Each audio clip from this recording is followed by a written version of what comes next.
In this particular module, we will be discussing fundamentals of probability and statistics.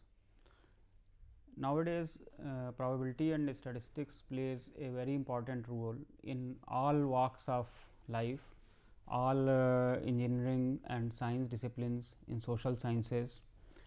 In fact, we can say that there is no area of human activity where probability or statistics is not used.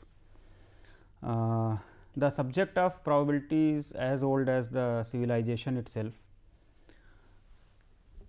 However, the modern theory of probability as we know today has its roots in games of chance, and particularly in 15th and 16th century Europe, when the gambling games were being played in casinos, roulette wheels, in the form of dice games, card games, etc.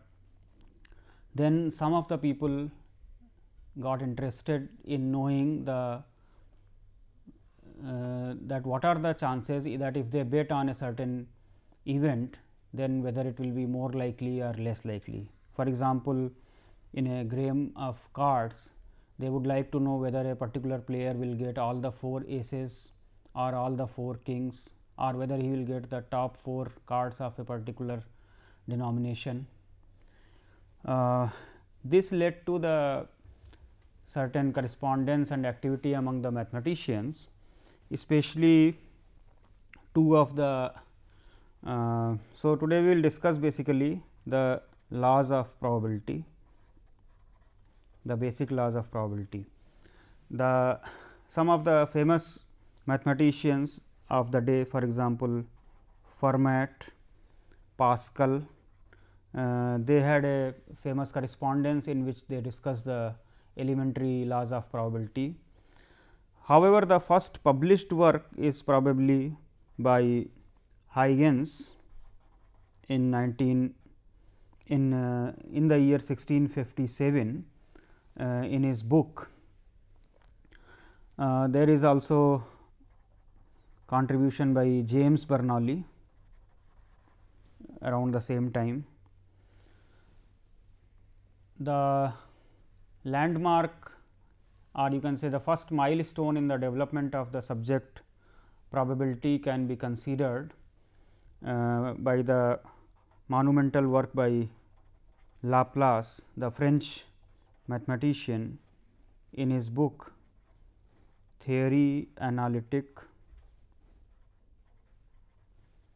des probabilities. Laplace covered all the development of the subject of probability which was known till that day. To that he added his own theories, and this gave a firm foundation and a mathematical treatment to the subject probability. Some of the famous contributions to the subject of probability are by von Mises, Probability, Statistics and Truth.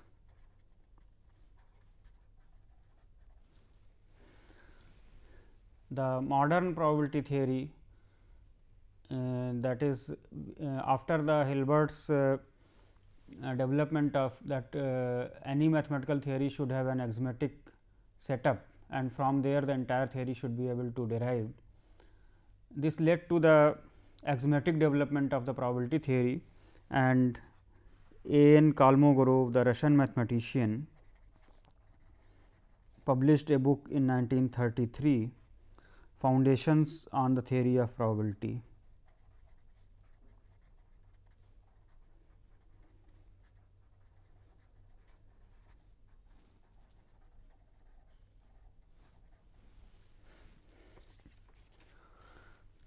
Let us see that what are the fundamental units that one should know, or the fundamental definitions for the development of the subject of probability.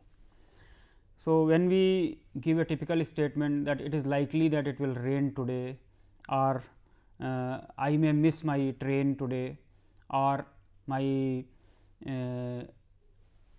for example, if I am doing a study, I may say that my study is likely to be successful or unsuccessful. This type of statements are in a sense giving us a measurement of how much likely an event is, but in the first place we may not actually give a number, we may just say that okay, it is likely that it will rain today without quantifying it. However, if we say that there is a 75% chance that it will rain today, then we are putting measurements with that. So, the subject of probability is related to giving numerical values to the probabilities of various statements, and therefore, it deals with certain phenomena where things are uncertain. For example, let us look at two types of experiments. One experiment is that we take two molecules of say hydrogen and a molecule of oxygen and we mix them. We know that the reaction of it would lead to the water. Now, this is an experiment in chemistry, and similarly there are various experiments in science and engineering, where we carry out an experiment under certain conditions and we come up with a certain conclusion. We know that this will be the outcome of the experiment. Such experiments are known as deterministic experiments. So, fundamental unit you can say in the study of the subject probability and statistics is an experiment. So, an experiment can be a deterministic experiment,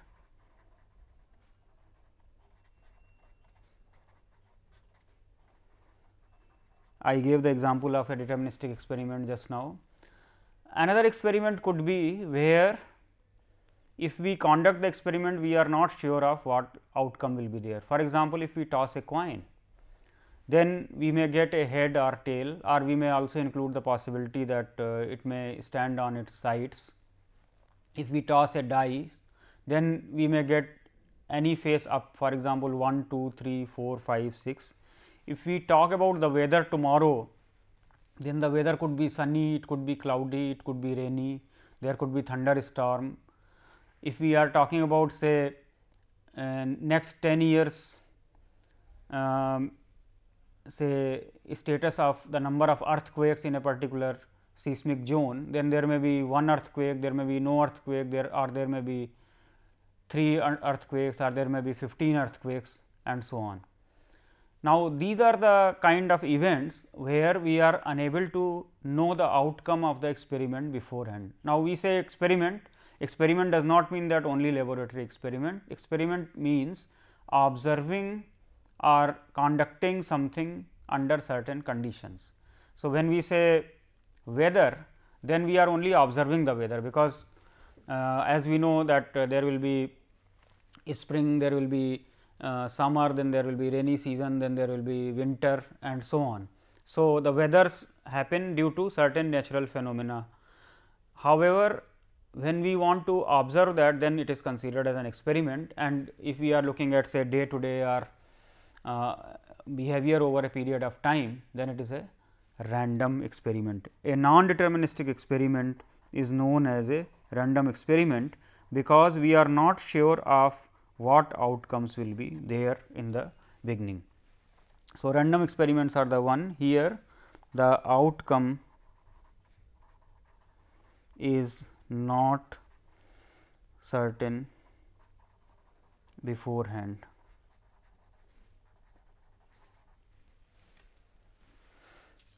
Now, one may just question that if we are not knowing the outcome beforehand, then why do we actually study the subject of probability? For example, if we are looking at the tossing of a coin, then certainly it can be head or tail, but it is not known at each toss of coin whether we will get a head or tail.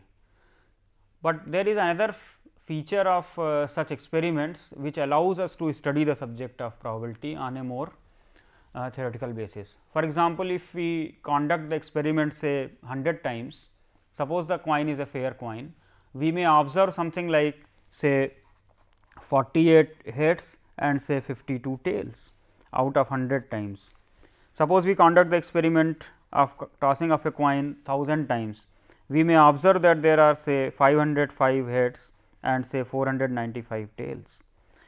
That means, if we are conducting it a large number of times, we may observe a pattern, and that pattern gives us the probability of individual events. For example, we may safely say that the probability of occurrence of a head is half year, or the probability of the occurrence of tail is half year.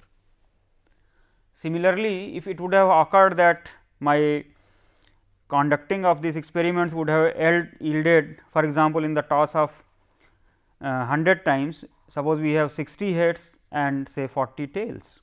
Similarly, suppose in 1000 we may get something like say 602 heads and say 398 tails.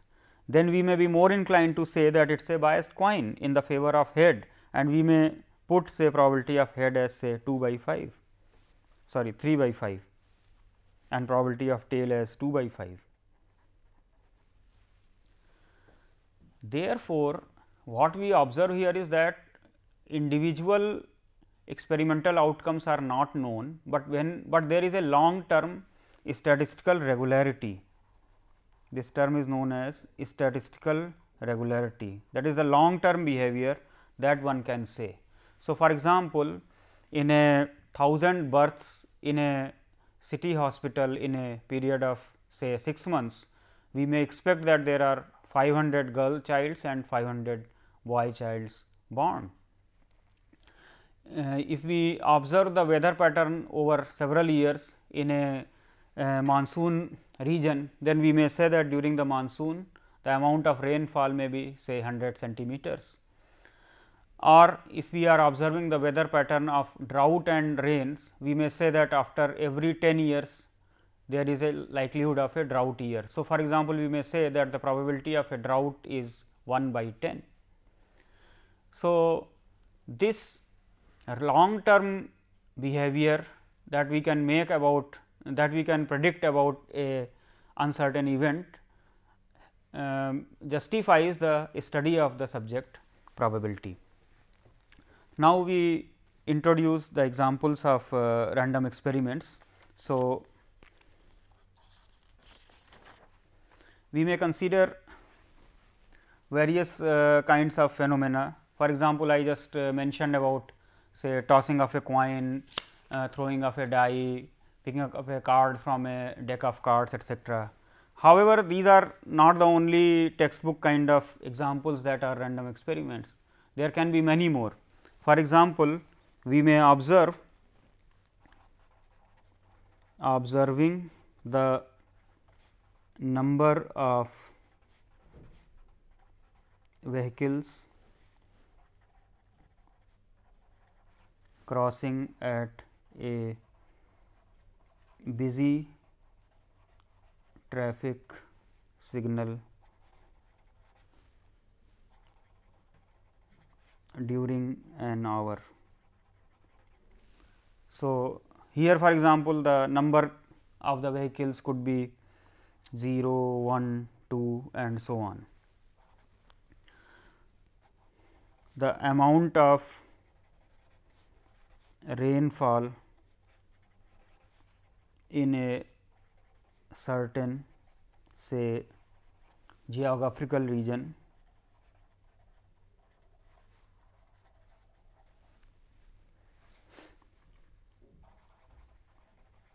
during a year.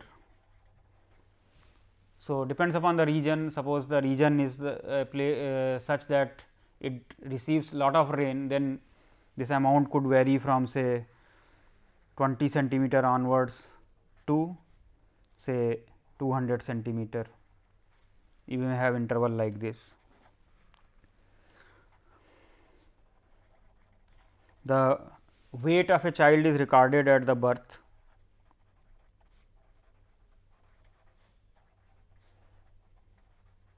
So, different children will have different weight at birth. So, they may vary from a few 100 grams to few kilograms kind of thing.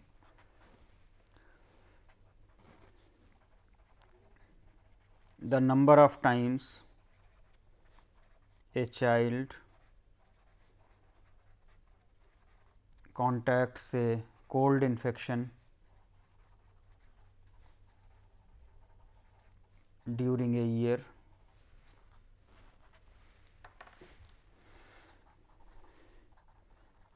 the number of students scoring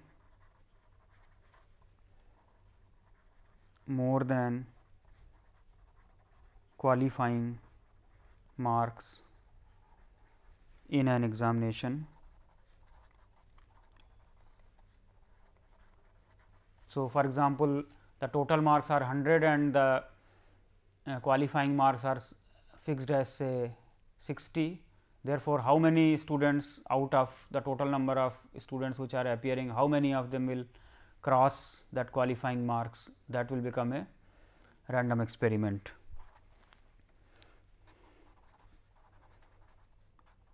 You are going on a road and you arrive at a traffic signal. So, the traffic signal may be green. So, you may just cross, or it may be red, and in that case you may have to wait dependent upon the total duration of the signal. For example, it may vary from 0 to 3 minutes.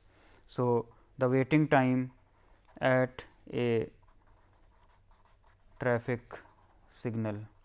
So, suppose we are recording in seconds, then it could be from 0 to 180 seconds, the maximum limit till which the signal may be having a particular sign.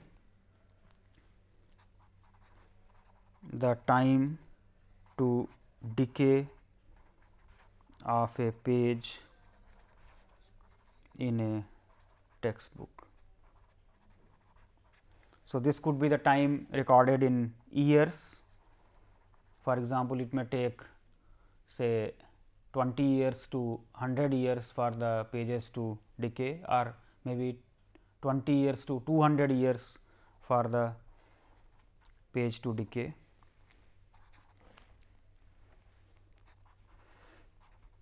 The time for onset of a disease since the infection. So, for example, one is infected with say HIV virus, and then the time when the AIDS disease develops in the person. So, that is a random experiment. The total food grain produced during a harvesting season.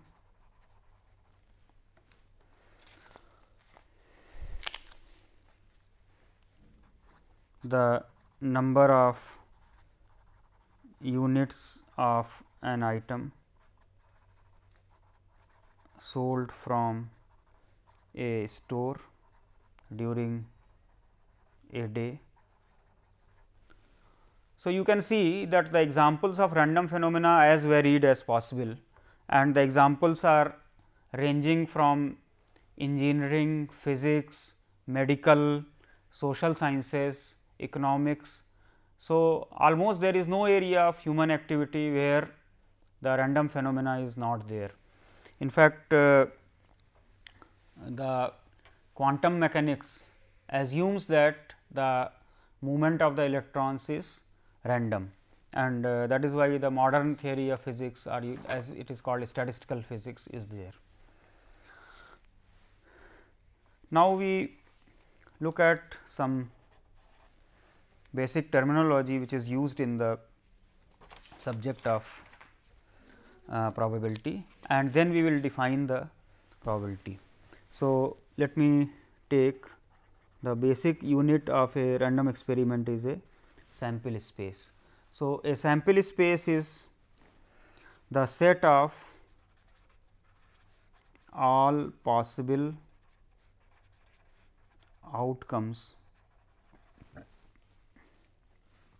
of a random experiment. So, the usual notations one can use S, omega, theta, etcetera. So, let me look at the examples that we discussed just now. So, for example, if we are looking at the number of vehicles crossing at a busy traffic signal during an hour, then here the sample space we may write as the numbers 0, 1, 2 and so on. If we are looking at the amount of rainfall in a certain geographical region during a year, and as I mentioned that the area is such that it receives lot of rain, then my sample space can be expressed as say an interval 20 to 200, where the unit of measurement is in centimeters. The weight of a child at birth, so it may be as small as a few hundred grams to say 500 grams to say 5000 grams. It may vary little more also depending upon what feature we are studying here. The number of times a child contacts cold infection during a year, once again the number could be 1, 2 and so on, and it may end up at a finite, because the total number of days in a year is 365. So, certainly the number cannot be very large. You may put say 0, 1 to 50. The number of students scoring more than qualifying marks in an examination. So, suppose the total number of students are n which are taking the exam, then the sample space could be the waiting time at a traffic signal in seconds, for example, it could be 0 to 180, the time for decay. So, in any experiment one may define what is the sample space dependent upon what is our area of interest. Then what is an event? Any subset of the sample space is called an event, and we usually employ English letters in capitals to denote the events.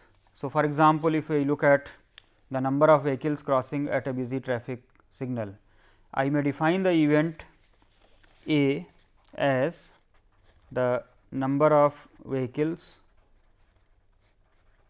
is less than 10. Then naturally, A is consisting of 0, 1 to 10. This is a subset of S.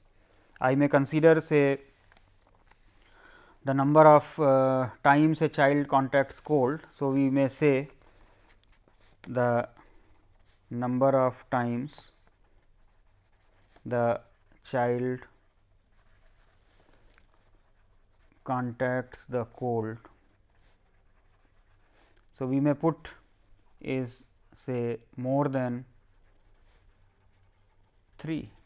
In that case, the set B will be 3, 4 and so on. Suppose we are putting the upper bound as 50. So, this is a subset of, here if I denote it by say omega, then this is a subset of omega. So, event is a subset of the sample space. However, we may have extreme cases. When we say subset, then empty set is also a subset, the full set is also a subset. So, if we say full set, so S is a subset. So, this is called sure event, and phi is a subset of S, this is known as impossible event.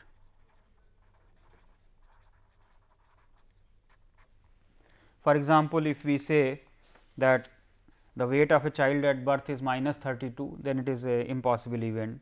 Suppose we say that the number of vehicles crossing at a busy traffic crossing is say 1 million, then this will be impossible event, because it cannot cross the total number of vehicles which are available there and so on. Now, when we associate sets with the events, then there are set operations like union, intersection, complementation, etc. So, in terms of events they have various interpretations. I would like to explain this now. So, we may consider say A union B. Now, if there are two events A and B, A union B represents occurrence of either A or B or both. Now, we can generalize this notation. For example, if I have A 1 union A 2 union A n, then we may say this is occurrence of at least one A I for I is equal to 1 to n. We may even talk about an infinite union I is equal to 1 to infinity. The interpretation of this will also be the same, occurrence of at least one A I, occurrence of at least one A I. Now, here I will be 1, 2 and so on. Similarly, if we consider the concept of intersection of sets, then here intersection of the sets will denote the common elements belonging to A and B. So, this means that both A and B occur. So, this we can say simultaneous occurrence of events A and B. Now, this concept can further be generalized to n events or infinite number of events also. So, this is simultaneous occurrence of AIs, that is all AIs occur together. Then there is a concept of complementation. For an event A complement denotes not happening or no occurrence of A. Similarly, we may interpret A minus B. A minus B in the set theory denotes the set of elements which are in A, but not in B. So, this will become A intersection B complement. That means, occurrence of A and not occurrence of B. Then there is a concept of, because when we consider the concept of intersection, the intersection could be phi also. If the intersection is phi, if A intersection B is phi, then they are known as disjoint sets. So, here we call them mutually exclusive events. The meaning is that if A occurs, B cannot occur, and if B occurs, then A cannot occur. So, this is events A and B are said to be mutually exclusive events. That is, occurrence of one excludes the possibility of occurrence of the other.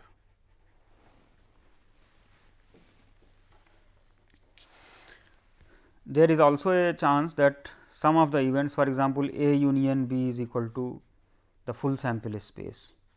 If A union B is equal to omega, then all the possibilities of the sample space are considered by A and B. Then we say A and B are exhaustive events. This can be generalized. We may have I is equal to 1 to n is equal to omega, or we may say union I is equal to 1 to infinity is equal to omega. See, for example, if we are considering tossing of a die, if we are tossing of a die and we consider A I as I, then A 1, A 2, A 6, they will exhaust all the possibilities of 1 to 6. So, they are exhaustive. If we are looking at say weather on a day, and we define the event say E as sunny, F as say cloudy and G as say rainy, then all the possibilities of the weather are exhausted and we may say E, F, G are exhaustive.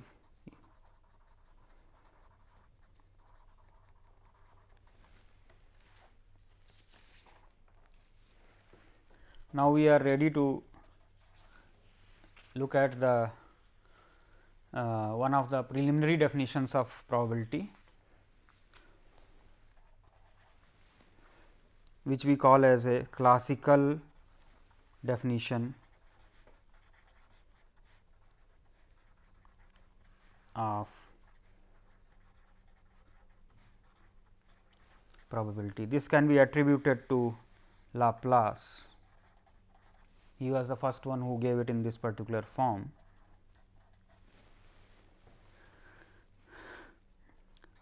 Let a random experiment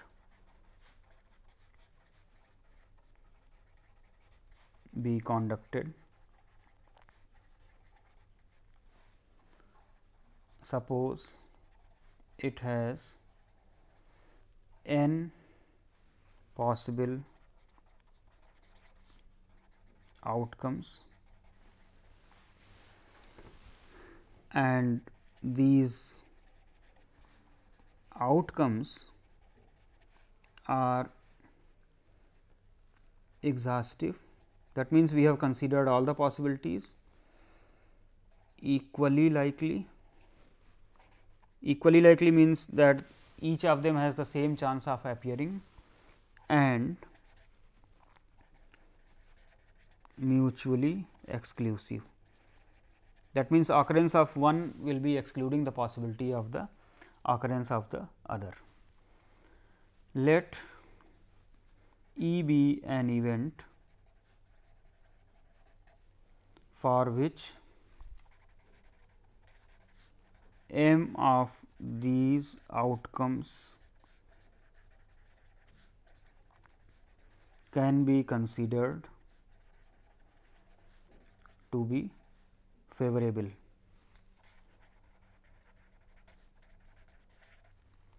Then the probability of E is defined as probability of E is equal to m by n. So, the definition is, as you can see, it is applicable to the experiments where we have a finite number of outcomes, all of which we can enumerate, and we are putting additional restrictions such that they are exhaustive, they are mutually exclusive and also they are equally likely. In those cases, this definition can be applied. Let us look at some very simple example. Say, tossing of a fair die. Your sample space consists of 6 possibilities and we associate say event A by saying the number is even. Now, if we want to find out the probability of A, then there are 3 favorable cases 2, 4 and 6. Total number of possibilities is 6. So, you get half. Suppose we say the number is less than 5, then number is less than 5 has 4 possibilities here. So, probability of B will be equal to 4 by 6, that is equal to 2 by 3. Suppose we consider say tossing of 2 fair dice and we say E is the event that the sum is say 7. Then what are the possibilities here? When we toss 2 fair dice, the total number of possibilities is 36, 1 1 1 2 2 1 2 2 up to 2 6 3 1 3 2 3 6 and so on. There will be total 36 possibilities, and if we assume that the dice are fair, then each of them will be. So, the set E will be represented by 1 6 2 5 3 4 4 3 5 2 and 6 1. These are the 6 possibilities which will lead me the sum 7. So, probability of E will become equal to 6 by 36, that is equal to 1 by 6. Suppose we take another example here.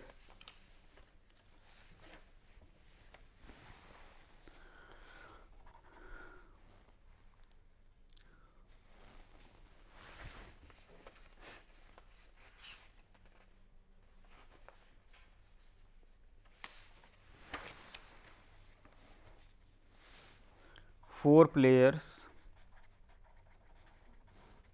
A, B, C, D are distributed 13 cards each at random from a complete deck of 52 cards. What is the probability that the player C has all 4 jacks? Now, here you look at this problem, the total number of possibilities for each player. So, there are 4 players and they are distributed 13 cards each.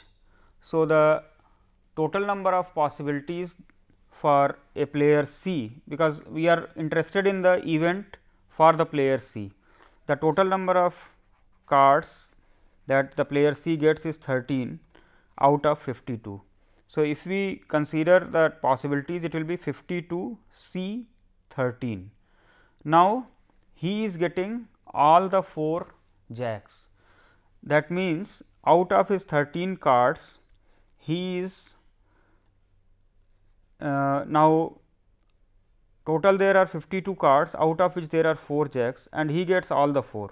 So, 4 C 4, and from the remaining 48 cards he gets any 9 cards. So, this will be the probability of player C has all 4 jacks. So, this answer comes by direct counting, assuming that all the cards are equally likely to be distributed to all the players. This definition is helpful for answering questions of this nature, where the sample space are finite and we are having the facility of observing, or you can say enumerating, being able to enumerate all the possibilities. However, this has some practical difficulties. For example, we may have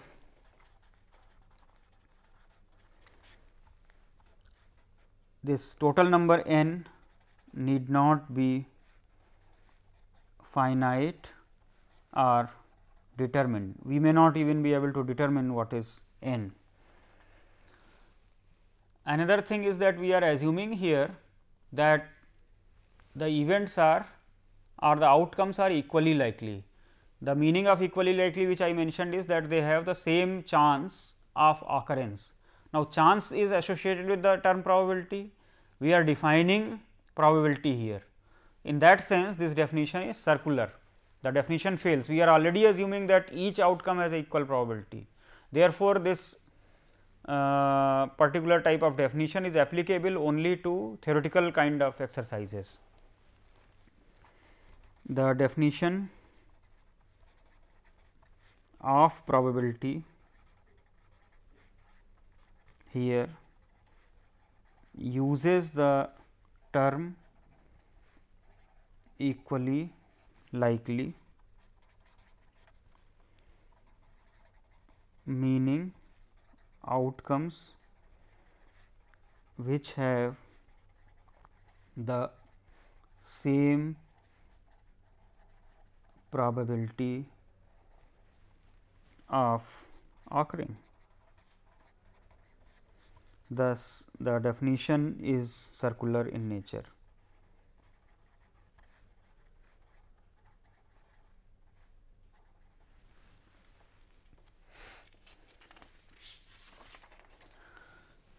A more practical definition was developed, and this is based on the empirical evidence. When we make usual statements, it is likely that it may rain today. For example, if we have observed 3 days of intense heat and humidity in a region, then we say that on the 4th day evening we may say, in the morning we say today evening it may rain. Now, this is based on our experience. Similarly, when we are observing the performance of students and we make a statement, we fix up the qualifying marks as 60, and then we say that nearly 50% of the students will qualify.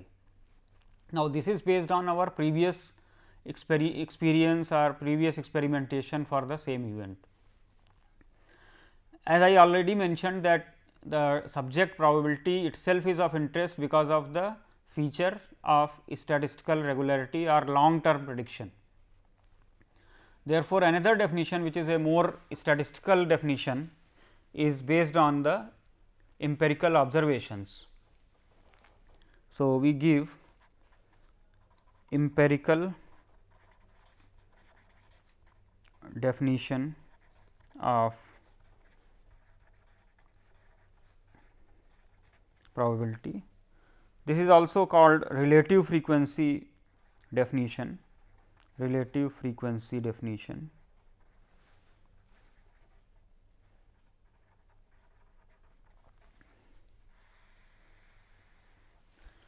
Now, we are looking at the outcomes of a random experiment. Based on that, certain event is there for which we are looking at the probability.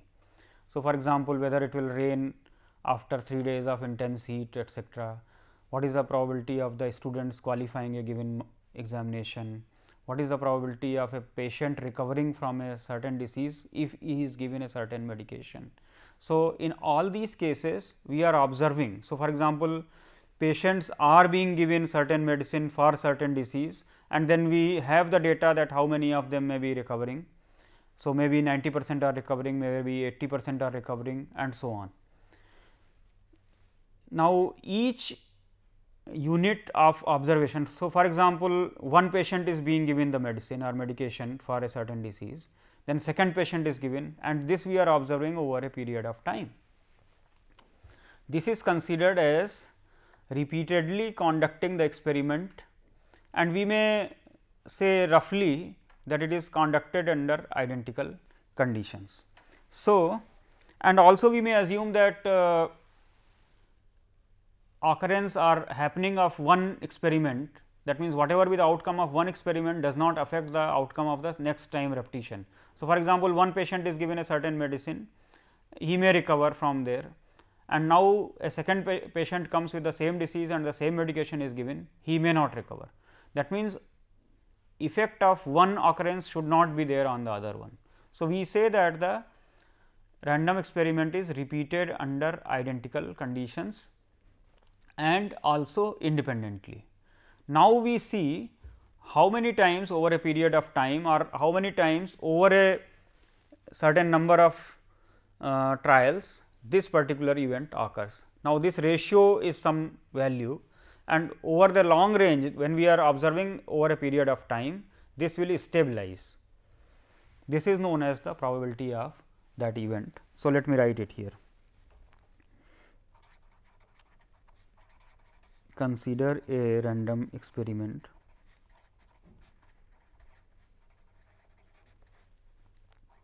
and it is repeatedly conducted under identical conditions and the repeated trials are performed independently.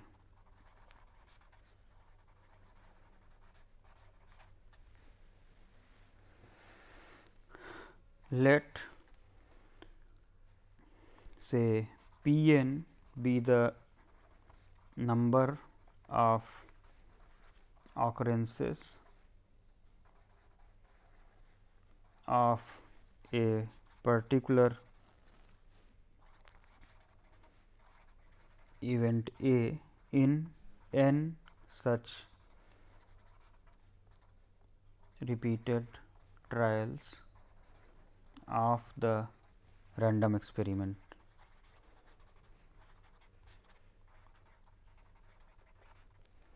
Then we define the probability of the event A as limit P n by n as n tends to infinity. That means, over the long term, what is the ratio of occurrence of the event in which we are interested to the total number of trials of the experiment. Let me explain through an example here. Consider, say,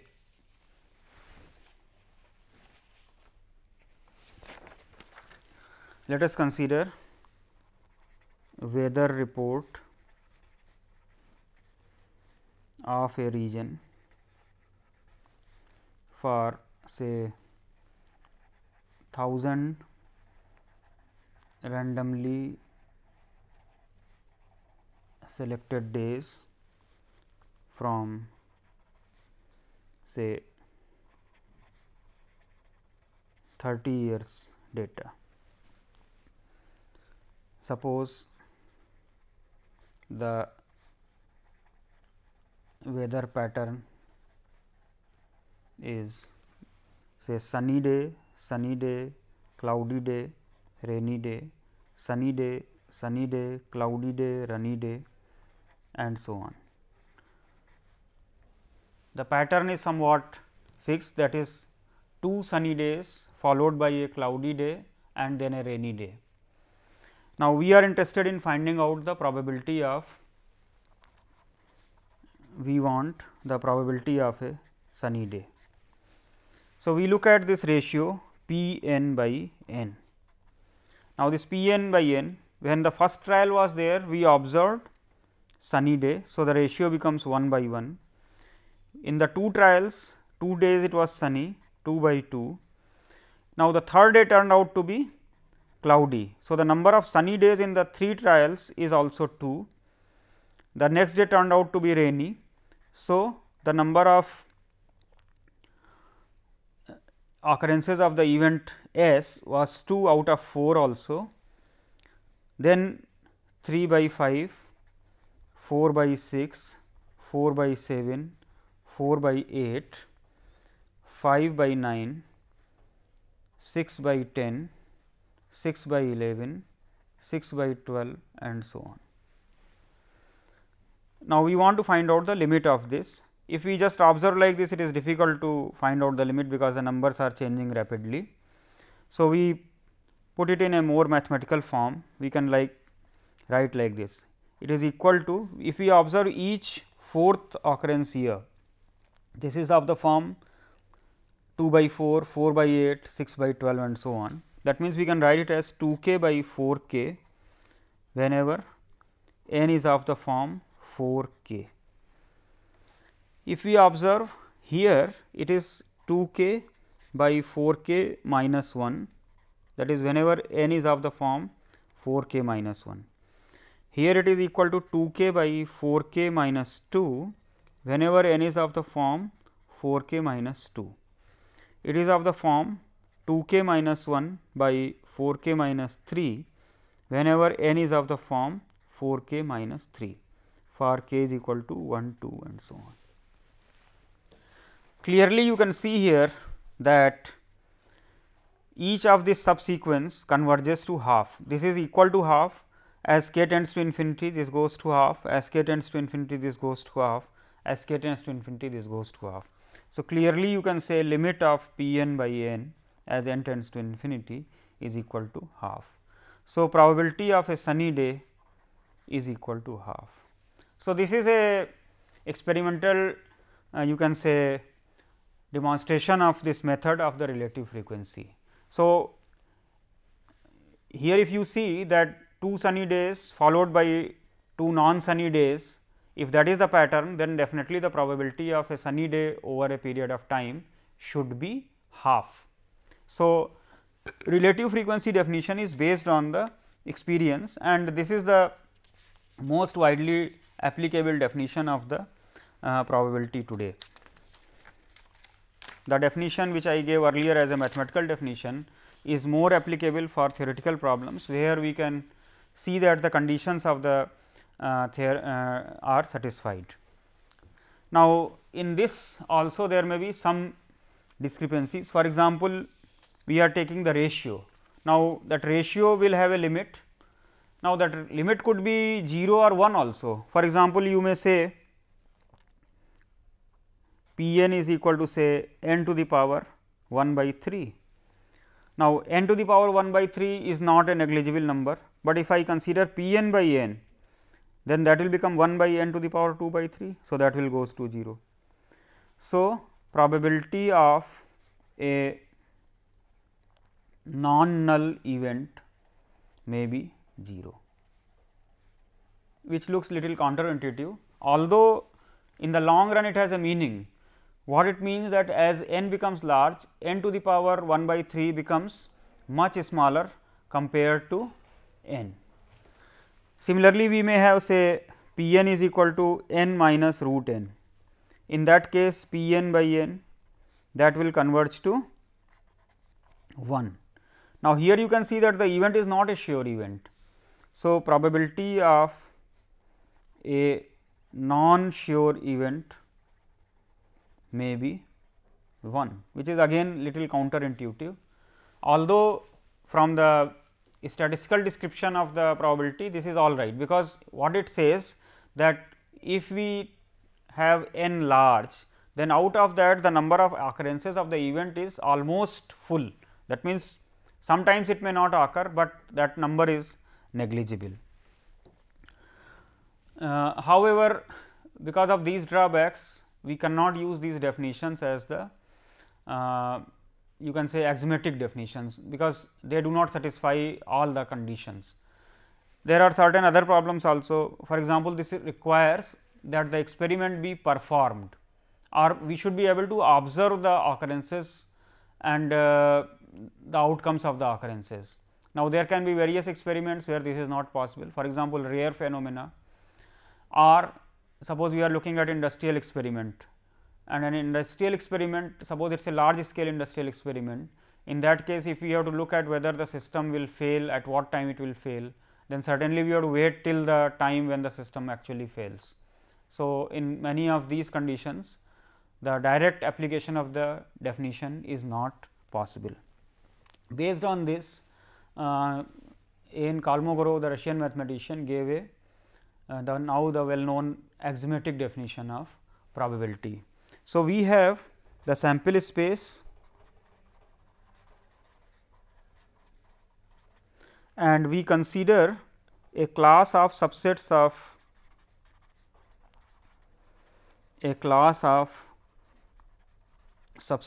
omega. That means, these are events. Now, this should satisfying the following two conditions. One, that for every E belonging to omega, E complement also belongs to omega. That means, it is closed under the complementation. And second is that for any sets A 1, A 2 and so on belonging to B, union of A I also belongs to B. That means, it is under closed under the infinite unions also. Such a B is actually called, this is called a sigma field or sigma algebra. This is a algebraic structure. However, we are not getting into this. The main purpose is that when we are considering a random experiment and its outcomes, then all the relevant events should be included in the subject under study. That means, whatever set we are considering, it should include all the relevant events, and that is why we make it closed under the operation of complementation and the infinite unions. As we know that this will further allow infinite intersections, it will allow the differences. That means, all the possible set theoretic manipulations will be included in the relevant space, and therefore, we will be able to conduct the study of the probability. That means, we can find out the probabilities of the related events, provided a certain probabilities are known to us in advance, either by the first definition, that is the classical definition, or by the second relative frequency definition. That means, probability of certain events may be known to us, and thereafter we can use them to derive the probabilities of various other events. So, in the following class, I will be discussing the axiomatic definition of the probability, its ramifications, and then various important results of probability.